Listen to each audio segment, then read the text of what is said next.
Welcome to IndoctriNation, a weekly conversation series about protecting yourself from systems of control. I'm your host, Rachel Bernstein.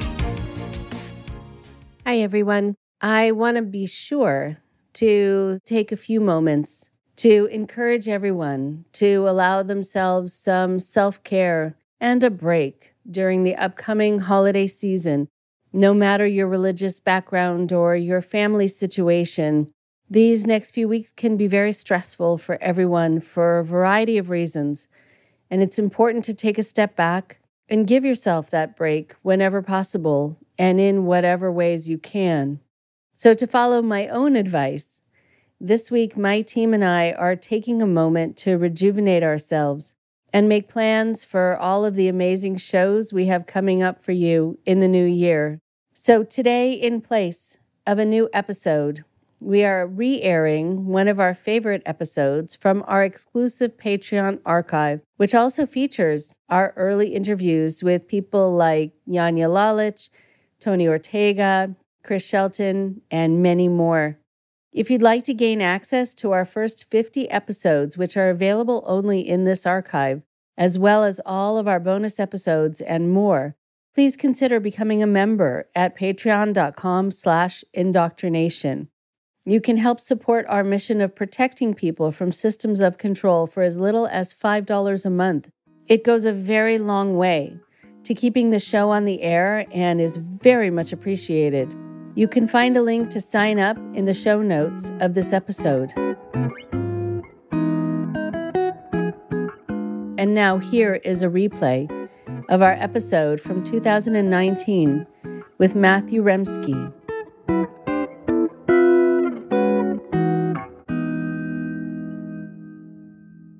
So it's an honor to have you on today. Thank you so much, Rachel. It's actually, the honor is mine.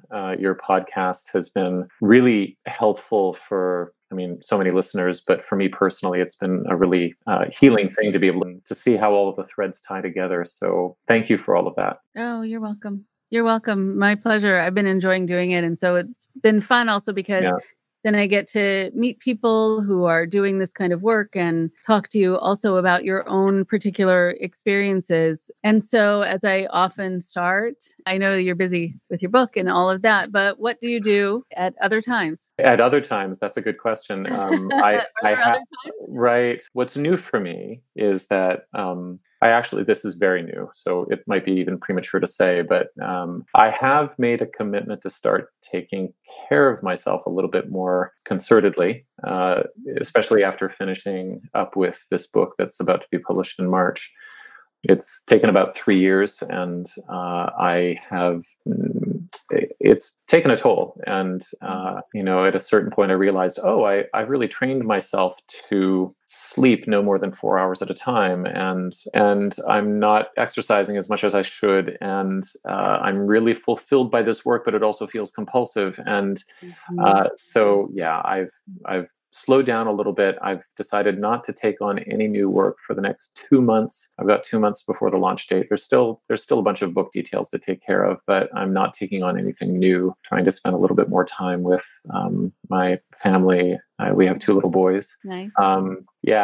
And also just really taking stock of the fact that working in the cult analysis field, as I have been doing, has been stressful in a number of ways, related not just to the material and to the energy that it takes to hear the stories and to begin to put them together and to process, but also how they trigger my own memories. And so that's been a strange thing to realize is that I've been doing this work not only to do the work because I think it's the right thing to do, but also, and because I have some facility with it, but also because it's been personally meaningful to me, and there's been some recovery aspects in there, but also it's re-triggered in certain ways. And actually, there's, I might talk about it later, but there's a project that I've actually had to put on hold a little bit because it's directly relates to one of the groups that I was in from 96 to 2000. Okay. So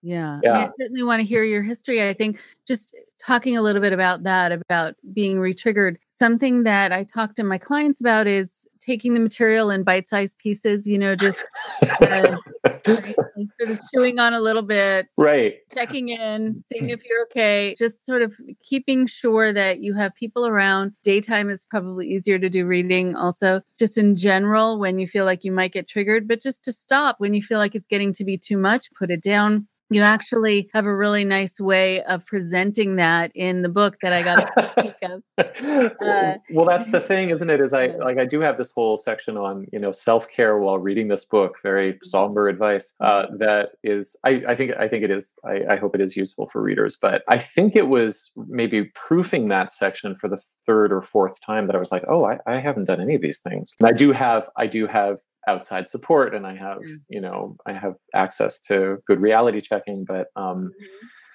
yeah, it's when this material becomes a job, then something else takes over. That's very Self-care is hard to negotiate. I'm sure you find that yourself. Yes. Yeah. And I was thinking, as you were reading over it and going over these wonderful ideas that you were sharing with other people for how to manage the information, and you hadn't done any of it yourself.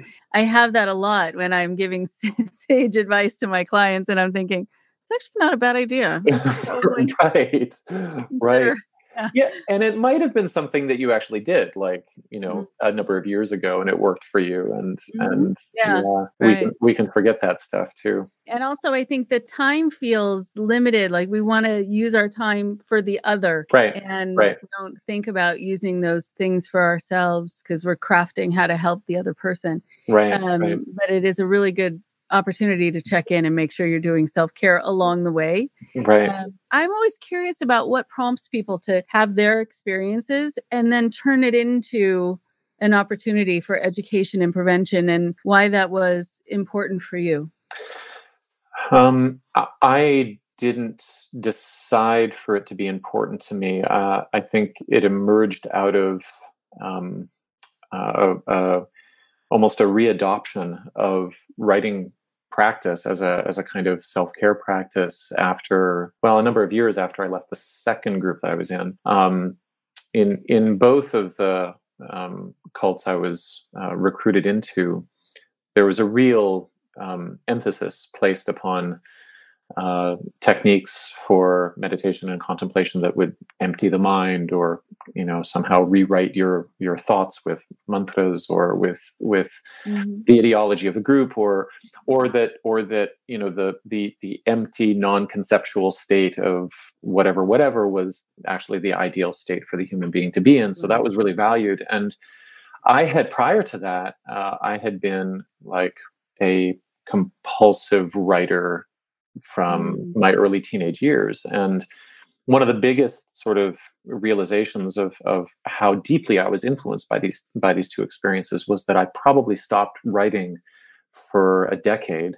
And that's kind of astonishing for me to think about, because writing is not just about content production or research or journalism for me. It's also about the creation of an orderly world that I can begin to contemplate with a kind of safety and distance. And so, when I finally started writing again, first of all, I felt blank. And I knew that wasn't right. And I had to, and there was something about the screen. It's too, like when I stopped writing, I had been using a laptop. And then when I started, well, there's the laptop and it's updated. It's a new version, but it's still a screen. And there's something very bright and aggressive about the screen that was difficult for me to connect with. And when I called up a new document and it was blank, that kind of reinforced this feeling of blankness that I had from the meditation practices and the various sort of cognitive distorting techniques that had been used. And then I had this, I don't know how I figured it out. I think actually it was watching my stepdaughter drawing. She's an incredible artist. And I realized, I want to write with my hand, something material. And I got a big notebook and I began to write that way again, just sort of personal, internal stuff. But I did it in cursive, and there was something about how I connecting the words together. Is cursive an American word? Like Yep. a hand? Yeah. Connecting the words together, and then I would challenge myself to not let the pen leave the page, and then and that created a kind of like internal consistency to the fact that I had a voice, and so it started taking off from there, and then I kind of got back into some of the types of writing that I had done before, as a cultural critic and as a theorist, and I did some yoga philosophy as I got into the yoga world. And at a certain point, when I began realizing that this very, apparently benign culture was not only totally unregulated, but it was also filled with its own sort of cultic patches. I just started teaching myself how to report on that stuff. And I don't have any journalism training, but I've had some really good mentors, and I feel like I know how to do a lot of it now. But because writing was also always like part of a recovery process for me, it's not like I could ever say that reporting or doing journalism on cultic dynamics was going to be objective or unbiased from my point of view. Like, there's two things. Like, I can't extract myself from the material that I cover, but I also realized that if I did, I think I would amputate the content of a lot of its passion. I feel like I'm playing a little bit of a line there where I am personally invested and I am healing wounds by writing about cultic dynamics, but at the same time, those wounds are a kind of ink. And so then the final problem, which may be coming to a resolution, or it might be short-lived, is that I'm realizing I just don't have to do so much of it. And I don't have to do it so fast, and I don't have to keep on top of everything. And so. Right.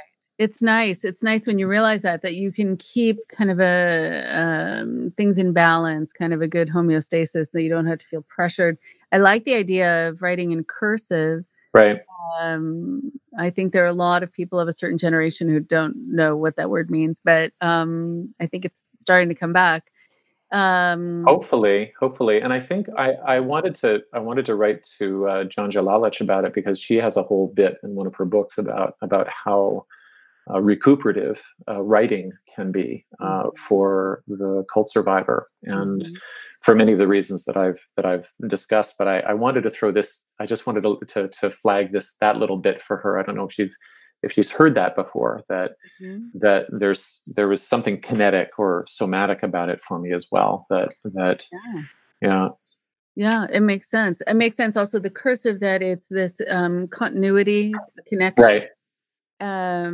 And that I think you want to be able to feel more connected to your story, to you, especially when you've been in situations with a lot of meditation and a lot of feeling disconnected, and in ways that I'm sure you're going to talk about.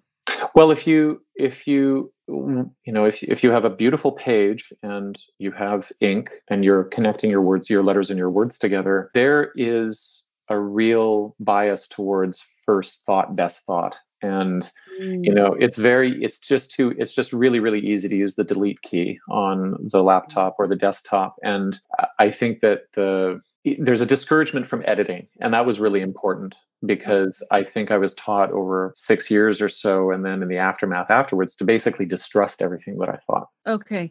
And so the healing part for you about being able to get it out, and yes, journaling, writing, also having your information be your information, that no one else has access to it, right? Until you decide that they have access to it, and that they're going to be able to not use it in the same way that it was used before, usually against you or forced out of you. Just being able to have some control over what is your information, I think, is very important. Absolutely. I mean, the first high demand group that I was in was led by a guy who's still around. His name is Michael Roach. I don't have any problem naming him, because I've written about him in a number of different places. He's still doing his thing. People can look up. Part of his community fell apart when one of his students died because, well, that's a long story. But there was severe institutional neglect involved and failure to care for this person.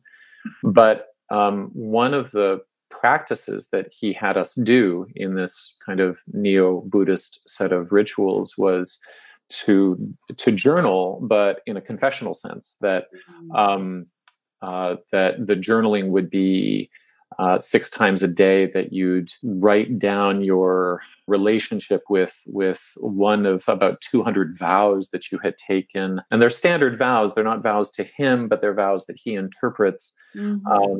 And some of them are about, did you think ill of your teacher, or did you speak poorly of your colleagues, or did you, were you basically a critical thinker, or, and so the writing that I was able to do was confessional, right? So it's kind of like worst, the thing that was precious to me was actually like flipped and inverted, and that had a lasting impact. Where I think my tendency for a while was to think about primarily what the reader wanted to get from me, rather than representing my own internal agency. So and that writing is so much about, are you keeping to the rules? And it's also so formulaic, right? Which is really not how writing should be, when it really comes from the heart. But that wasn't at all about your heart. It was really, it was like you were making sure that you were going over the checklist and doing things right. And that's one of the things. I mean, you say that that's not about your heart, and that's true. And I think one of the most deceptive things about cults that take on religious content is that they will tell you that it is about your heart, right? It's I don't know that the political cult or the psychotherapy cult is able to do that, or the business cult is able to do that in quite as cynical or ironical way. So your instincts often get scrambled, right? I think in these situations, the thing that you are told to do that's for your own spiritual care is actually the opposite of what you need for spiritual care. Right. And it happens in almost every group. And also the reason for it is turned around also to lower your defenses to doing it, if you feel like it's for your benefit. It also gives you this false sense that your leader is this benevolent person who is helping you get more in touch with your heart. Right. Yeah. Right. Which is something that I believed for, I would say the first year or so of my recruitment into Michael Roach's group. There was something very personally attractive to me about him. And it had to do with the fact that I think I identified with him as somebody who had, separated off from his family and had completely changed his culture and had basically become fluent in Tibetan, although we're not quite sure about that, and had created a kind of like alternative fantasy avoidant life that seemed to that I admired at first, and that gave me a sense of relief from other emotional stresses and relationships. So it was quite a shock to realize that, this guy actually isn't capable of caring for others, or at least not in a way that isn't grandiose or self-serving or programmed in some way. So, and I think that brings us to this next point about this idea of being able to write about these things with no, really portraying that there's no blame, no shame. That, as you were saying, that if you realize that the person who was the puppeteer, basically, is someone who has a personality disorder, someone who really has a Yeah, deficit, someone who's really a troubled person, um, then it helps take it off of you, absolutely. right? A lot more where you say, oh, I got into this well-oiled machine of manipulation. I didn't know what was happening. And this is something that can happen to people. Um, and so tell me a little bit about that message about not feeling shame, not blaming. I'm sure that sensitivity for you probably comes out of having been treated that way or assumptions being made about you and how you were able to turn that around for people, for their perceptions. Right. I mean, I think that the moment where the penny dropped was in working on this book early on. I interviewed maybe you know a researcher named Kathleen Mann, Mhm. and she said she just said over the phone. She said, you know, no one joins a cult. And I Mhm. said, what do you mean by that? And she said, people delay leaving organizations that misrepresented themselves. Yeah. And I can't remember what the rest of the interview was like because I was just stuck on that. I was like, oh, um, deception is the kicker here. It's Oh, the it's the yeah. thing. It's the thing that actually really does. I would say from the perpetrator's side as well, because it's very difficult to assess the extent to which they're deceiving themselves, um, and that's a deep possibility. Mhm. But you know, from the victim survivor standpoint, the fact that you can not there was no defense against you being given credible wrong stuff. Like there's no defense against you being falsely impressed by a show of authority. It happens Mm. to everybody. The Mhm. people that I was with in both of these groups came from all walks of life, all levels of education. There was no bullshit detector that these guys couldn't get around in some way. Now there was a lot of people who didn't buy in. Of course, they would come a couple of times and they would leave. But for those of us who stayed, we stayed because we were deceived, and that utterly deconstructs the shame of the lost time, the sunken costs, the cognitive dissonance that you have to recover from. I think that was a very, very powerful idea. And then, you know, I I must have cried 3 or 4 times reading Dan Shaw's beautiful book, Traumatized Narcissism, Mhm. about the it's speculative because it's psychoanalytic, and he's going from personal experience and reporting on his client reports, but his portrayal of the leader as somebody who is utterly terrified that their extraordinarily fragile sense of self is not going to be fed in precisely the way it needs to be in order for them to survive. Mhm. There was something very tender about that. But I also find that I feel like that's a private bit of therapy for me too, because as an activist journalist, I don't want to focus on that too much, Mhm. because one of the things that happens with these charismatic characters is that they get all the limelight, right?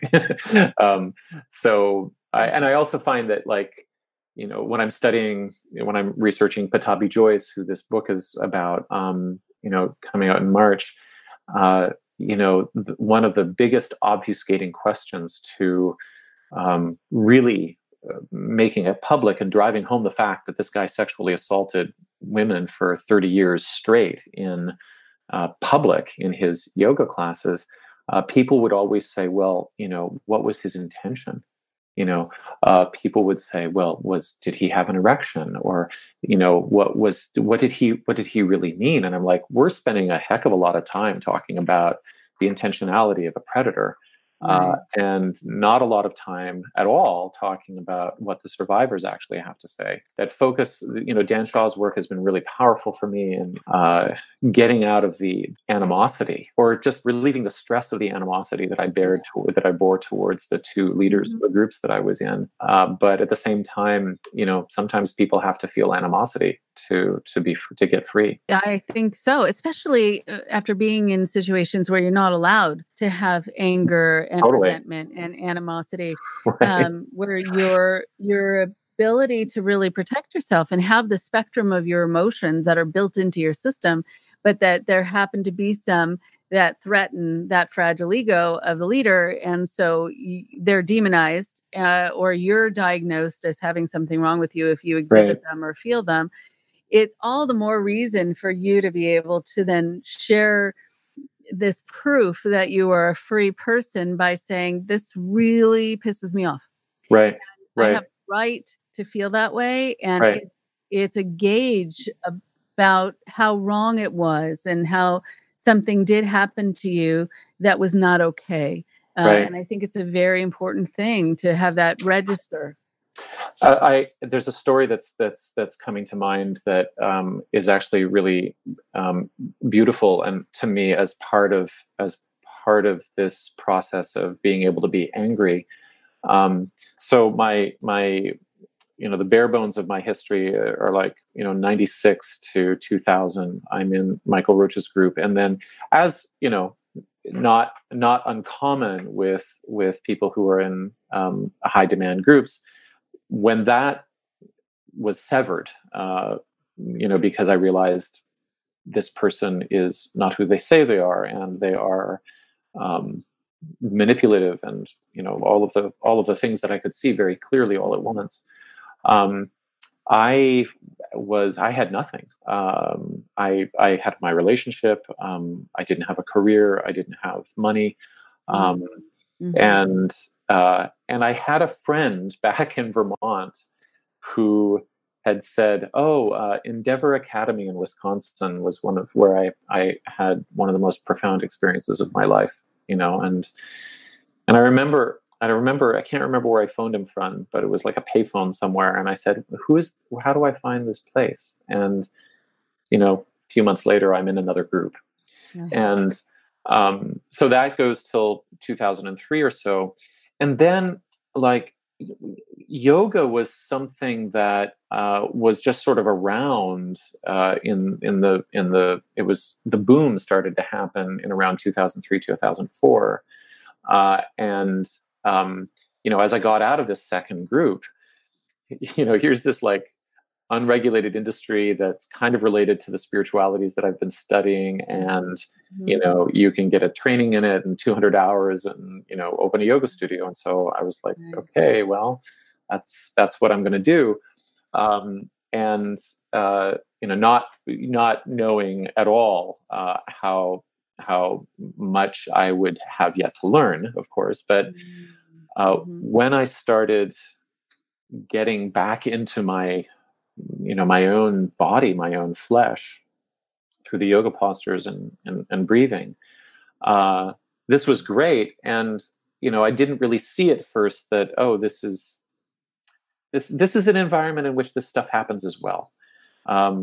And that's part of the reason that it took me so long to begin to see it, is I just didn't want to see cultic dynamics in the yoga world, because I had come to yoga as a recovery phase. Right. And but one of the things that I did as I got more and more into yoga and Indian wisdom culture, is I started studying things like Ayurveda and Jyotish or Vedic astrology. And I had a teacher who is a peer of mine. He's my age. We share a background. We share a lot of characteristics. And what I've realized since is that he too was coming out of high demand groups at the same time, and kind of, almost like in this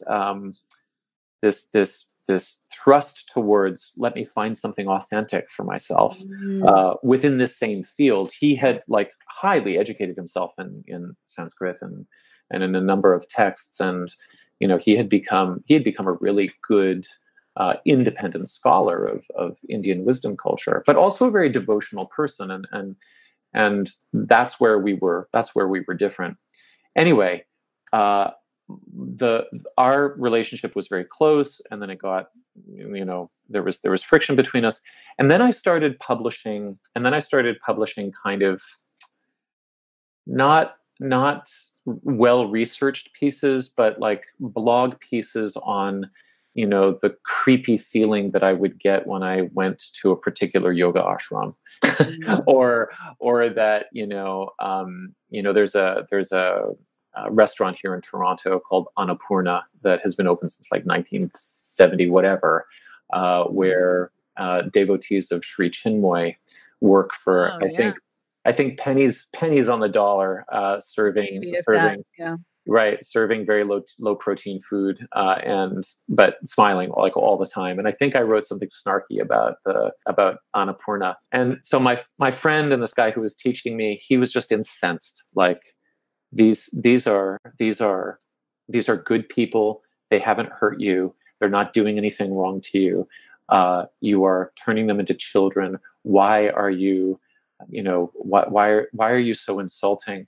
And we were standing on the street, and I said, look, there's something off here. There's some power dynamic that is not right. Yeah.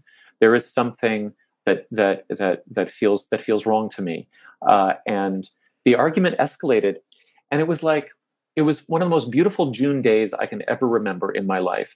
And here, this is a friend, somebody who and it's hard to make friends after you come out of high demand groups. And I had made this friend, and we were yelling at each other at the top of our lungs on the street corner under this beautiful shining sun.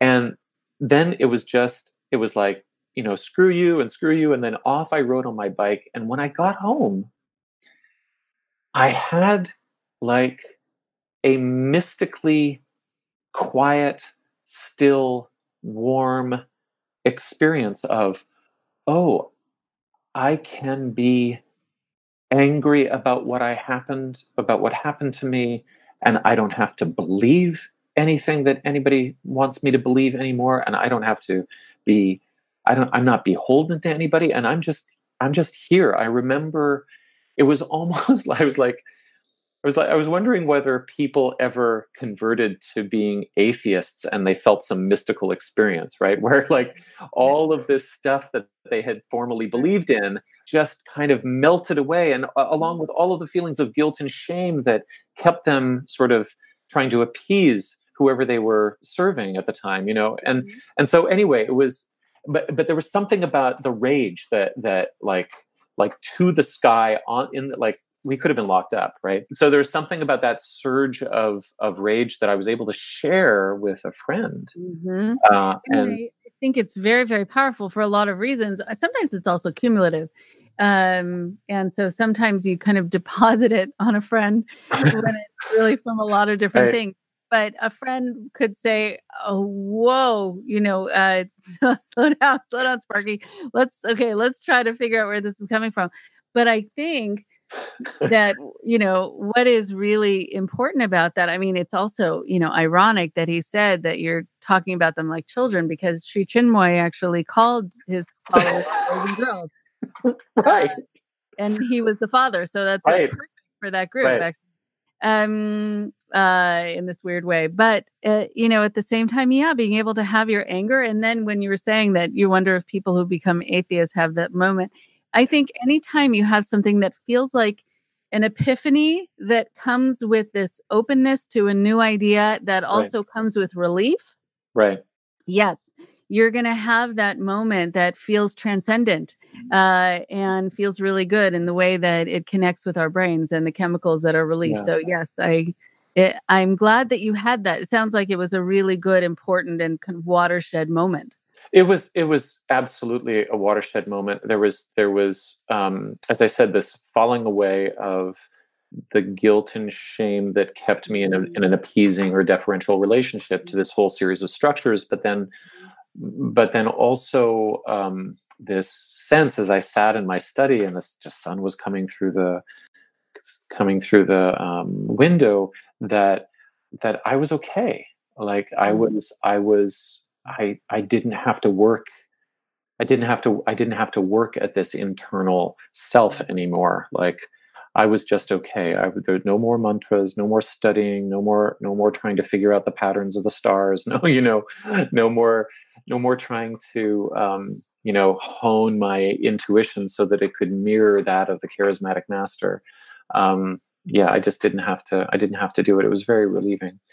Then there's other cycles of stress that start up as part of a recovery process. But Yeah. Oh, yeah, absolutely. And then the freedom, also the stress that comes with a certain amount of freedom that we right. are not used to. That has its own stressors that I think people are not quite ready for, even though it's better to be free than not. But still, it's good to have a little prep for how that feels at first. Uh, uh, Right, right. right.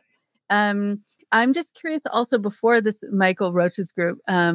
So just in like little, again, bite-sized piece, tell us a little bit about where you grew up and your family and kind of what was leading you potentially into your first group. And then I want to certainly hear more about the experiences that prompted your book. Right. Well, I grew up here in Toronto, and middle class background. I think a very defining character or feature of my childhood was a very retrograde Orthodox boys Catholic school education Mm. that featured a lot of physical and emotional abuse. And Wow. so and it was always, I think that one way that I very naturally normalized it was through through spiritualizing it. So I remember associating very, clearly the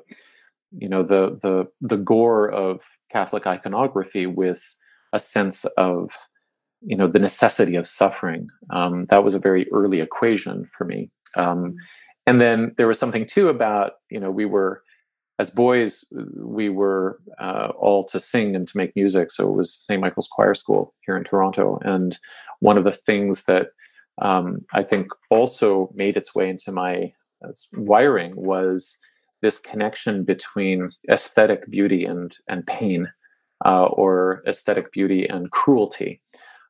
So pretty typical Catholic stuff, but I think ramped up in a way for somebody who grew up in the 70s that I think was kind of odd, especially in Canada for the most part. Catholic schools just weren't like that. This was a real throwback. So that kind of set me apart. My mother is had a master's degree in English and was an English teacher in high school. And so I was surrounded by, great books. And I read Beautiful Losers by Leonard Cohen way too early. And then I heard him sing Joan of Arc Oh, wow. when I was like 15 years old at 3:00 in the morning on the CBC, whenever that album was released with Jennifer Warnes. And, here's this like male voice talking about consuming the heroine in bursts of love and light. And like there was just something where like I would like to blame the late Leonard Cohen for further spiritualizing or rationalizing my Catholic ideology, because that was a really potent moment for me, where it was not just that it was virtuous to associate beauty with pain. It was also aesthetic. Like it was also beautiful. And yeah, I was early to leave home.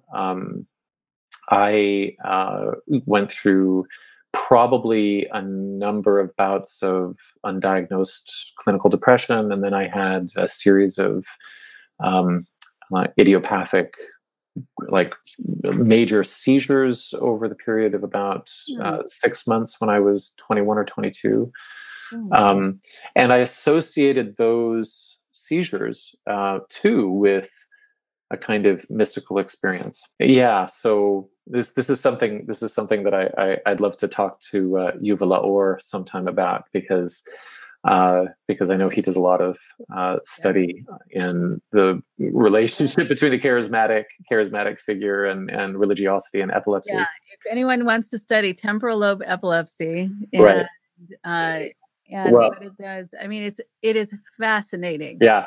Well, it's funny. You're listening to your conversation with him. It reminded me of Geschwin's syndrome because, like, I don't have a diagnosis, but I map pretty closely onto two of the three common characteristics, and one is hyper-religiosity, but it's not of the type that is like devotional, but the person will present like an outsized intellectual interest in things religious.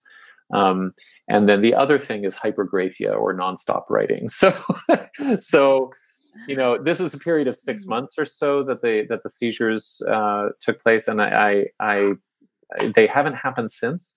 But something happened during that time. It was also a time of like profound social isolation, and that's kind of the bridge, into the group for sure. So then you through I'd say the help of a friend, got involved in this next group. So tell me about your experiences there. Well, yeah. So Endeavor Academy, I think, still exists, but I don't know how many people still live there. I've lost touch with the people who are still there. I'm still in touch with, through social media, with 3 or 4 of my like former members who were in residence there.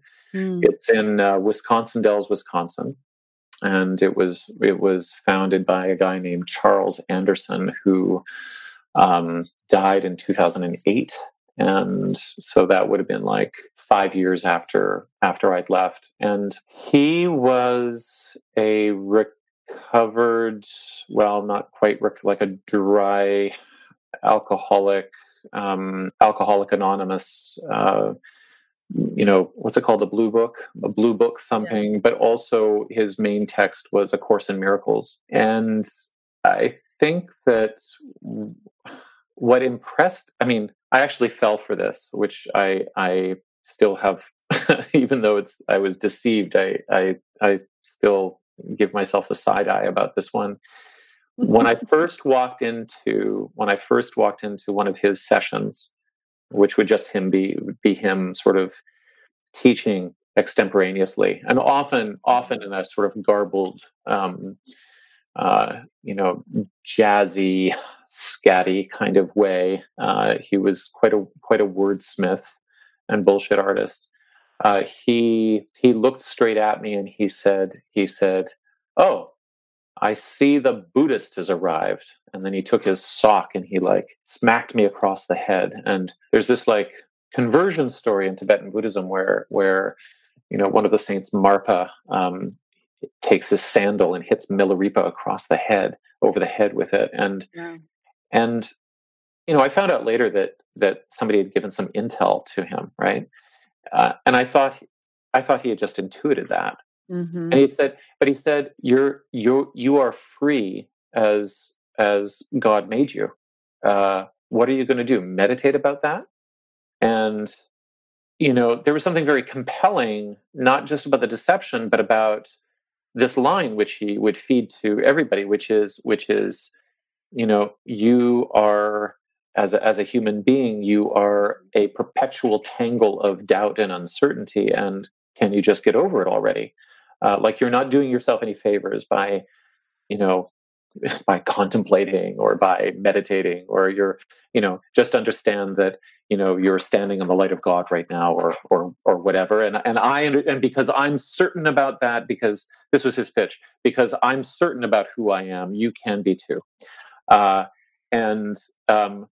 So there was something like to this day, there was something like compelling and I don't know, like existentially impressive about that particular turn that I haven't seen in any other set of exchanges. Maybe this sounds familiar to you, but the thing is that he was really a one-trick pony. Like that was the one sort of cognitive challenge to people's anxiety or depression that he could offer. And then everything that was built around that was, financial, emotional, physical, sexual exploitation. So, but it took me about a year to recognize that. And then I think, as is common with a lot of people's experience, it takes a lot longer to leave than you want.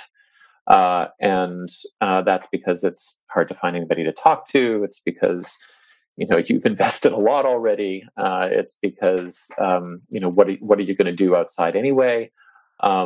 So yeah. It's true. You doubt yourself. I mean, I've heard people say that by and large, and I've seen this with the former members that I work with, that they were unhappy for a very long time before they took action to leave. Right. And still some are kind of half in, half out. It's a process. Sometimes it takes longer for different people.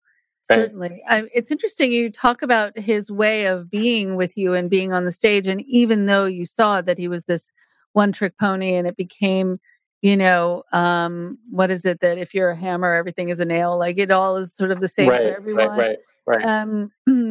I think that there is something about someone being very sure, and that's what works in sales.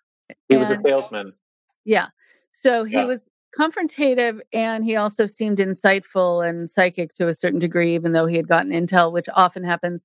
But I think the fact that he had this kind of challenge for you, and also said that he was someone who had benefited from this, and he is someone who is these things, and you can be this too. Right. Yeah, it is like every sales pitch wrapped into this perfect little package. So no wonder, that it made an impact. It's every technique of influence all just in this little, couple of sentences. Right. He wrapped it up and tied it in a bow, and he did it in a way that was alternating. And this is where I find Alexander Stein's work so incredibly useful. Really sharply alternating between the seemingly loving and the absolutely wrathful. So putting one in the very confused position of, am I receiving love at this point, or am I being dismissed, or am I being abused? How can I tell those apart? Is one a function of the other? Does one, depend upon the other? Yeah. So he was particularly good at that. And it's very good, and it's a very controlling thing to do. It's something that I've talked about in the past about intermittent gratification. Right. So you kind of wait around for it to feel good again, for the person to be happy with you. And you then learn that you need to stay there. You can't abandon this because there might be a payout soon. So if you can learn how to do it right, then it's going to feel really good, because when it feels bad, it feels bad. And it's all in front of people too. So you kind of want to have that resolution that's in a public way in front of people. Yeah, very controlling. And at Endeavor Academy, and this gave me a little bit of insight moving into researching Ashtanga yoga, is the feel-good drug that was on offer every day was fairly regular. There was an inconsistency for sure in whether or not Charles Anderson was going to love you or abuse you. And so that, as I understand, like dopamine systems, that kind of uncertainty, like really jacks up the pleasure principle when it hits. But then there was another mechanism, which was called session, and that was every morning from about 8 till 11, he would start by giving like a rambling sermon about the Course in Miracles, or whatever he was thinking about. That would last for about an hour. And then he would have, Mitch, one of his, I wonder where he is, but he would have one of his main students play like music, like really loud club music. And then we would all get up and like Kundalini jitterbug all over the room, arms raised, jumping as high as we could, barking like dogs, smashed in together. And when I came across this line in Stein's book of, I think she gets it from Hannah Arendt, She talks about like an airless compression between people within a totalitarian system.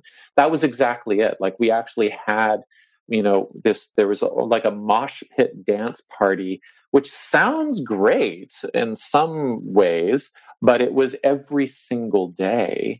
And you basically had to go, and it was intense physically, it was intense psychologically, but there was so much exertion involved that there was this feeling of like almost blankness for the rest of the day.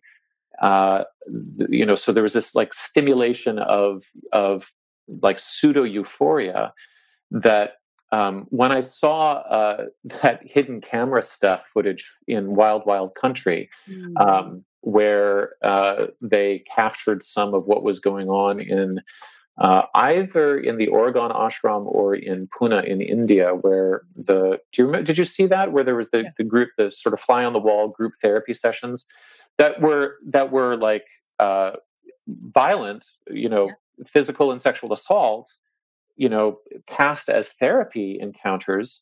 Right. But the daily experience now, that might have been the most sort of intense pockets of that activity. But the daily experience where people were doing this kind of like, shaking and speaking in tongues and screaming and crying and all of this extroversion. I really wish the filmmakers had actually interviewed people about what the impacts of that shit was, because I know from personal experience that it's an extremely effective control mechanism, that nothing matters. You overload yourself with that kind of endorphin rush, for a couple hours in the morning, you can't think for the rest of the day. You're going to be blank. You're going to do what you can socially to get by, but really you're going to be there's going to be a glaze between you and the next person. And so, I've been ever since then, and since sort of contemplating what the impact was of that on me.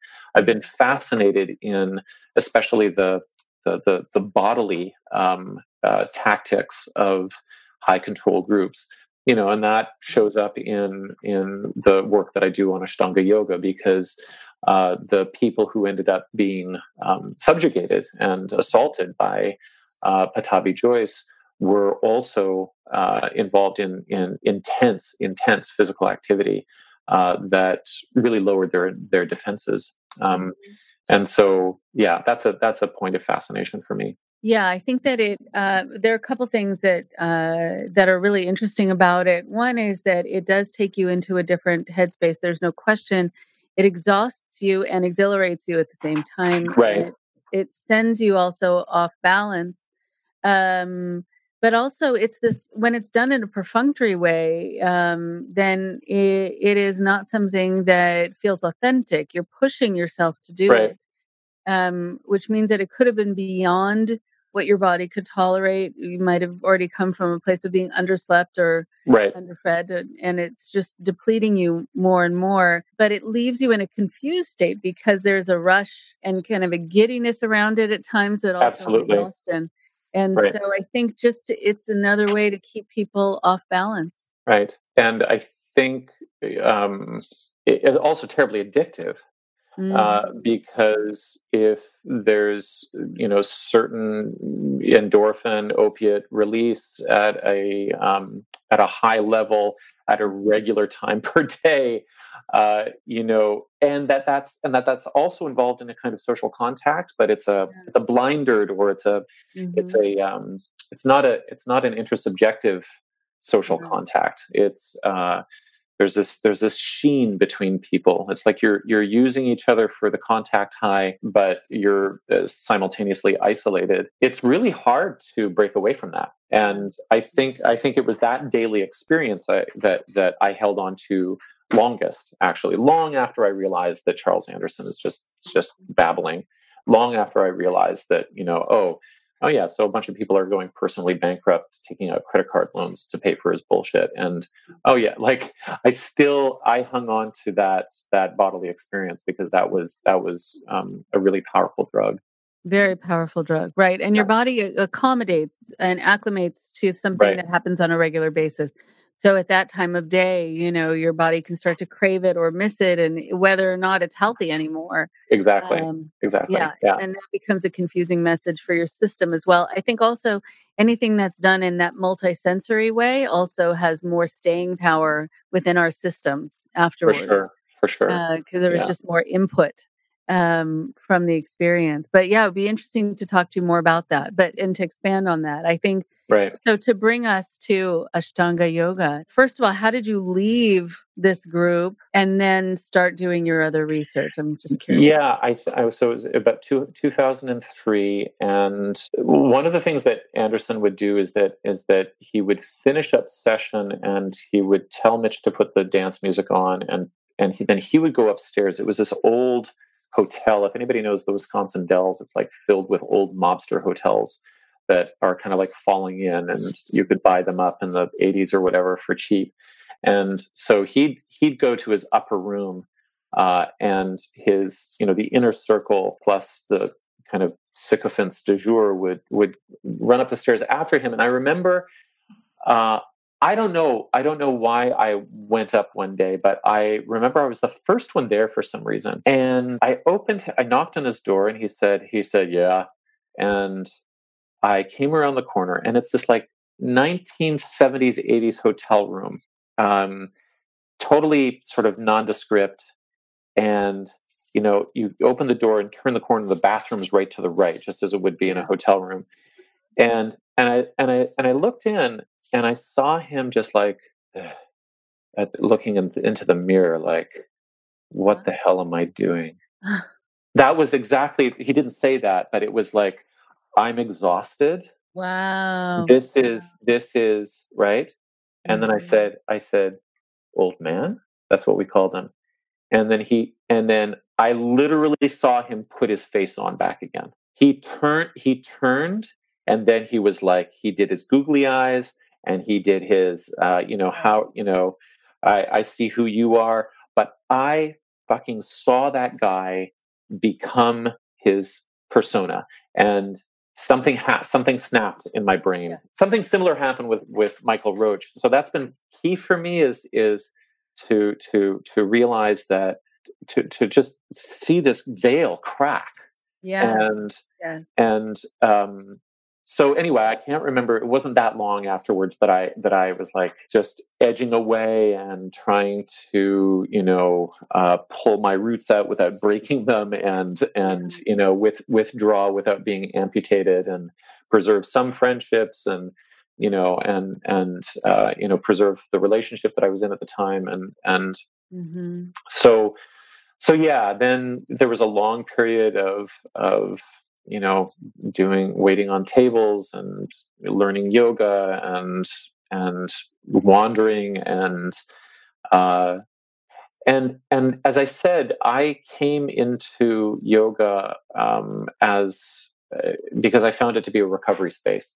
Hmm. you know I could feel my body as mine again. I remember the first time I rolled over after a class, I looked at my hand and I went, oh, hello, I'm here, and I'm okay. And so there was something about the very simple instructions Hmm. that were very powerful to me. And but honestly, it didn't take that long before I started hearing about some toxic dynamics. I just didn't want to know, though. Hmm. I didn't want to hear that much about it. And maybe, about 8 or 9 years into my teaching career, owning two studios by that time, I started to hear more and more stories about, not only sexual misconduct and financial shenanigans within various yoga organizations, but then really specifically, oh, Patabi Joyce, who is probably more responsible for the global expansion and commodification of yoga practice than anybody else except for Mr. Iyengar. This guy was an open, and he was understood to be a sexual predator, and that he got away with it. And that stayed on the level of rumor as far as I was concerned, except that in 2010, one of the women who he assaulted, named Annika Lucas, finally, published about it 10 years after the assault happened. Mm-hmm. And, people didn't look at it very carefully, and it kind of disappeared, and the website that it was on went under. And it took, me actually realizing that I was ignoring the story of a friend of mine. Her name is Diane Bruni here in Toronto, and she had been aware of the sexual assault. She was part of the Ashtanga yoga world. She told this story, and I realized at a certain point that I had not wanted to hear it. And then when I realized that, I was like, no, I got to figure this out, because this is extraordinary. I was particularly taken aback, I think, and fearful of the fact that it was a mainstream story. I was fearful of the fact that we were not talking about some weird leader of some weird group that I was in Wisconsin. We were talking about somebody who had had more influence over this global industry than almost anybody else. And that some key ways in which the postures are practiced, namely that teachers and students have been operating in these spaces of implied consent with regard to touch, that that teachers have felt free for the last 20 years to just touch people's bodies, even though they have no training whatsoever in manual therapy or whatever. That all comes from that guy. And others, but very strongly from that guy. And he was adjusting people. He was adjusting women primarily so that he could sexually assault them, and he was adjusting men. I would argue primarily so that he could physically assault them. People do say they had wonderful experiences being adjusted by them, but then if you scratch the surface, they'll also describe being hurt. Or being in utter terror, and somehow willing themselves to feel better about it.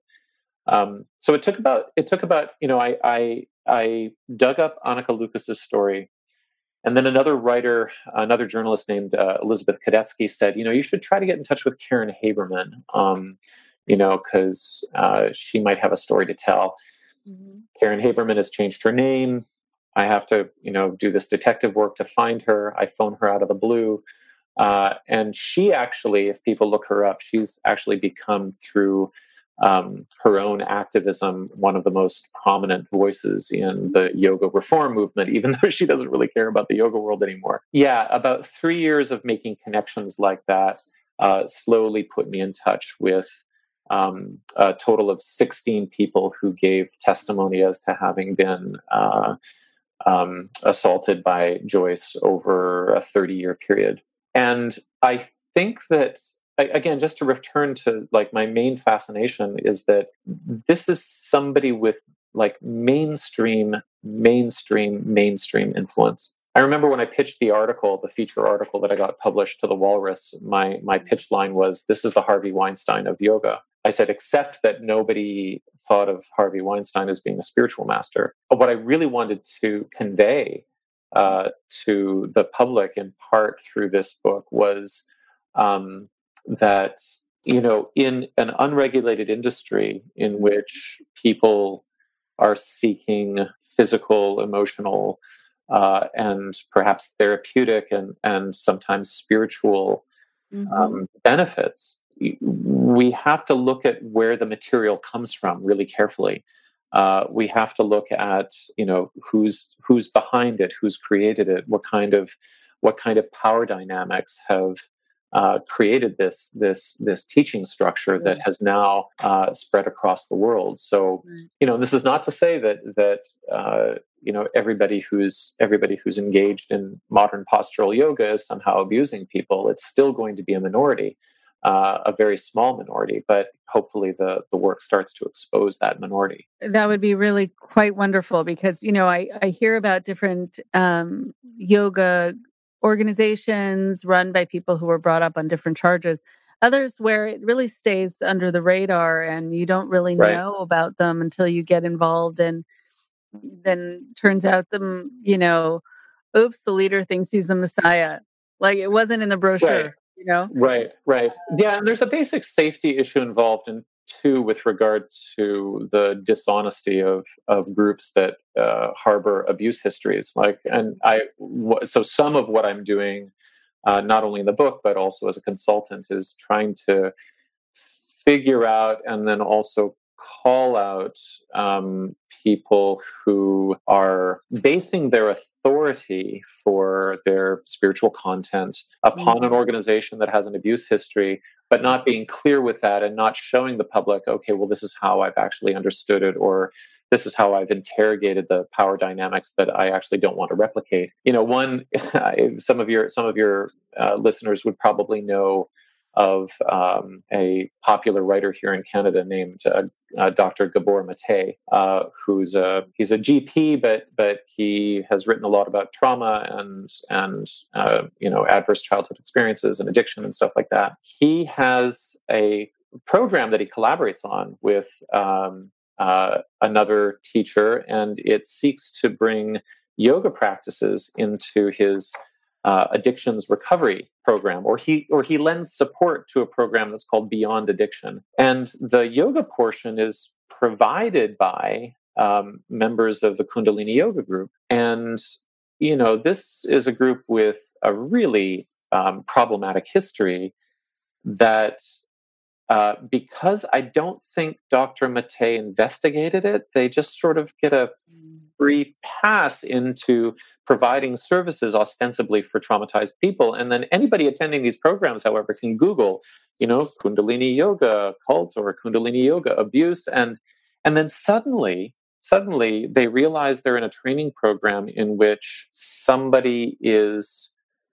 promoting the benefits of the ideas and the practices they got from somebody who was clearly either unethical or an abusive person. And then we have to wonder about, okay, well, what else are they passing on, or has that history been digested in any kind of transparent way? So I think that's going to be a big growth industry, actually, and is people in the yoga and Buddhism worlds figuring out, oh, how do I learned this stuff, and some of it was really helpful to me, and I teach it, but I also learned it from a very problematic place and from a problematic person, whose failures, conscious or unconscious, and perhaps their crimes, I certainly don't want to either rationalize or normalize or elevate or just not look at. So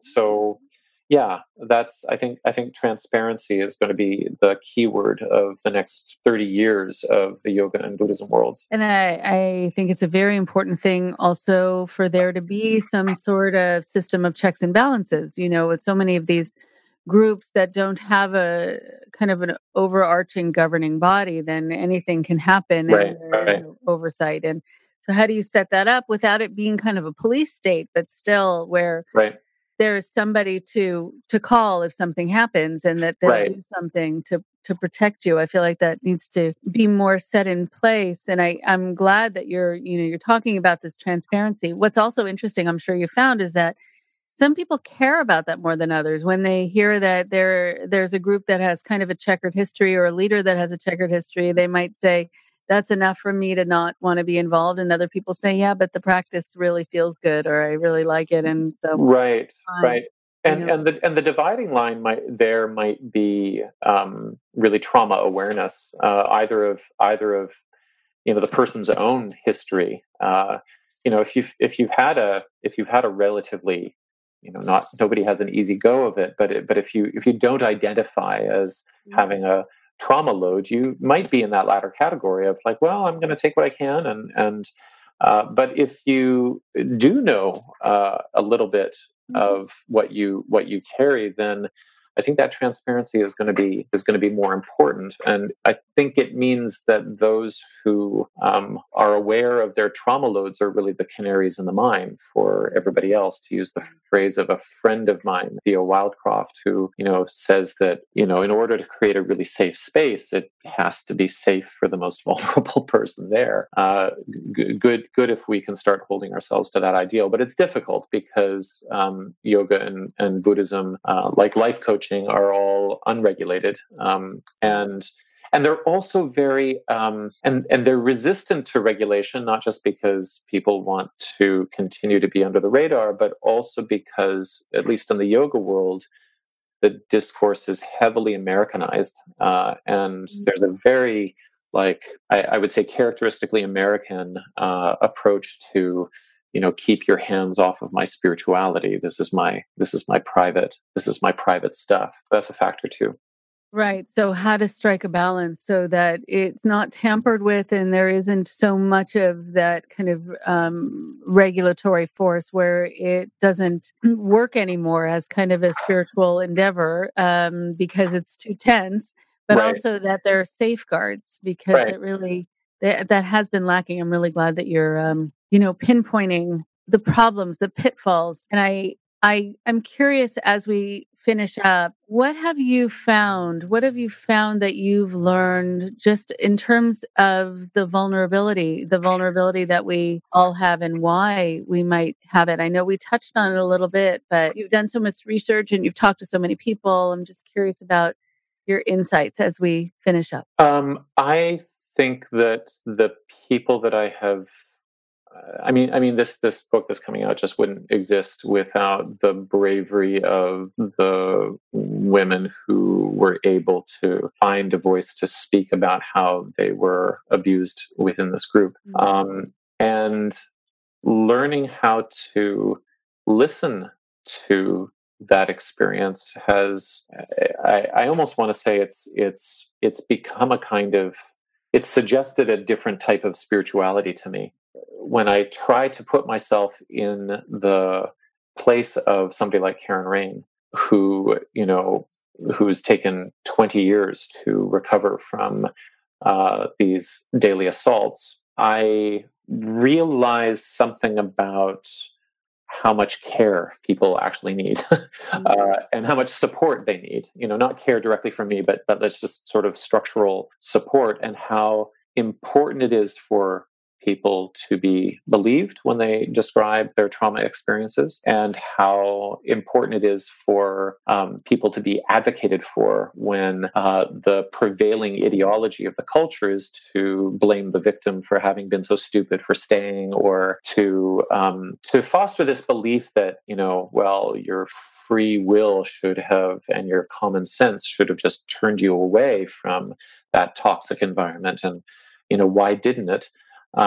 These are all really ignorant responses that lead me back to something that Annika Lucas actually told me in the first interview that we did with her about her story, which is that, and this has always stuck with me. She said, I believe that we can recognize the trauma of other people to the extent that we recognize that we ourselves have been traumatized. That's become a mantra for me, is that by listening to Karen in making a lot of mistakes, screwing up a lot, interrupting her, or whatever I've done over the last couple of years of interviewing, I have been able to understand something more about my own experience. And I've also stopped being afraid, I think, of the fact that the traumatized person is somehow a danger to my sense of order in the world. My friend Theo Wildcroft says that society regards the trauma victim or the cult survivor,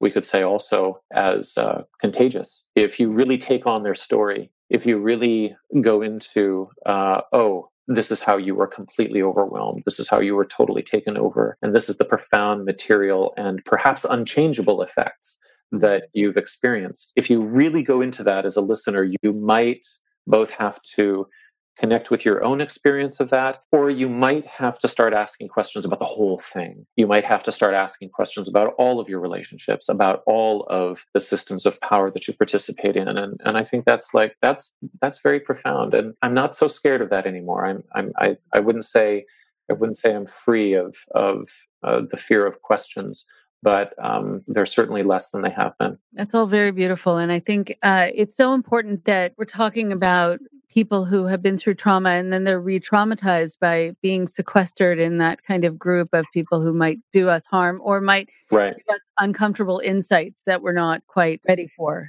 Many things, but it is very true. And to not be afraid of it, to be able to kind of protect yourself along the way, finding ways to do that so that you can invite their experiences into your world and their pain into your world without Right. it taking you over. I think it's a nice way of finding that balance of connection to Right. other people in the world and their experiences. Beautiful. I can't wait for people to read your book. I mean, I wrote down some phrases as you were talking. I can see that you're a wordsmith. I wrote down Kundalini jitterbug and sycophants du jour. They were great.